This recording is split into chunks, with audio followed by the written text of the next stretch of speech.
देखो भाई, as a civil engineer आपको रोज़ डेली साइट पे कुछ ना कुछ परेशानियां हैं, तो उस परेशानियों को देख के भागना नहीं।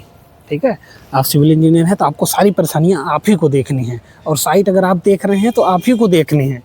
ठीक है, जब जब हम भी जॉब कर रहे थे ना, तो कोई ऐसी परेशानी आ जाए, अब जैसे आज काम शुरू करना है, ठीक है, जैसे ही साइट पे पहुंच रहे हैं तो ये ढका ही नहीं है, अब माल गिरवाना है, तो हमको थोड़ी सी घबराहट होने लगी। अरे यार, काम कैसे होगा, अब तो काम रुक जाएगा, अब तो काम हो ही नहीं पाएगा।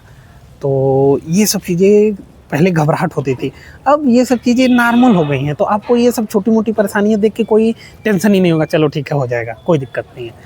तो घबराहट से लेके इस वाली स्टेज तक पहुंचने में समय लगता है, और वही जो जर्नी होती है ना, वही लर्निंग वाली जर्नी होती है कि आपको कहाँ से किस हिसाब से काम करना है, कैसे काम करना है, किस चीज़ को, तो यही धीरे धीरे धीरे धीरे यही एक्सपीरियंस होता है। तो आपको कोई भी परेशानी आ जाए, हाँ ठीक है, ये सब देख चुके हैं, बहुत देख चुके हैं कि इसको कैसे करना है, कहाँ करना है, किस हिसाब से करेंगे। आपको जो सारी चीज़ें आपको एज इट इज साइट पे सब कुछ नहीं मिलने वाला, कि आपको सब सारी व्यवस्थाएं मिल जाएं साइट पे और आप एकदम काम आराम से बैठ के कुर्सी पे कराएंगे।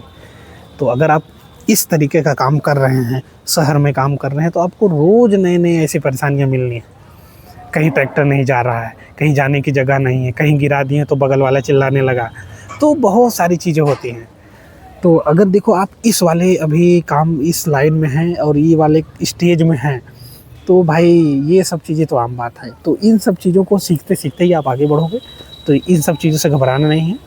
और बाकी अभी देखो कि हमने व्यवस्थाएं की हुई हैं, ट्रैक्टर लाने की व्यवस्था अभी आता है तो देखते हैं क्या होता है, ट्रैक्टर आ जा रहा है कि नहीं आ रहा है, उसका भी सल्यूशन कुछ निकलेगा। तो घबराना नहीं है, सल्यूशन निकालते रहना है, क्योंकि आप इंजीनियर हैं।